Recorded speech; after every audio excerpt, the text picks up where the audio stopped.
Hello guys, আসসালামু আলাইকুম। আশা করি আপনারা সবাই ভালো আছেন, সুস্থ আছেন, সুন্দর আছেন। আমি আবার আপনাদের মাঝে উপস্থিত হয়েছি একটা ছোট্ট গল্প করার জন্য। তা যদি ভালো লেগে থাকে সাবস্ক্রাইব করে বেল বাটন টিপে দিন, বেশি বেশি শেয়ার করুন। যদি সুখী হতে চান তাহলে বাবা মার সম্পত্তি বিক্রি করে ভোগ বিলাস করবেন না। শ্বশুর বাড়ি থেকে টাকা পয়সা নিয়ে এসে নিজের জীবনকে সাজাবেন না। অসৎ পথে আয় করবেন না। ধনী হওয়ার চেষ্টা করিয়েন না। কাউকে ঠকিয়ে নিজের জীবনকে মানে সুখে ভরপুর করে দিয়েন না। বাবা মা বৃদ্ধ হয়ে গেলে একদিন তো মরে যাবেই। তাদের যে সয় সম্পত্তি আছে সেগুলো তো আপনারা নিজেরাই ভোগ করবেন।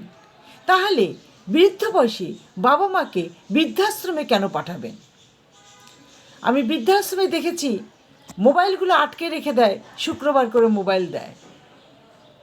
কারণ বৃদ্ধাশ্রমে নিশ্চয়ই কিছু নিয়ম কানুন আছে।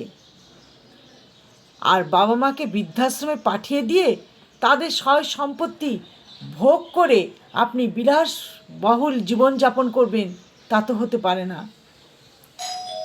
আপনার জীবনে আপনার বাবা মার মূল্য কতটা বেশি? কেন আপনার আপনার জীবনে বাবা মার মূল্য থাকবে না?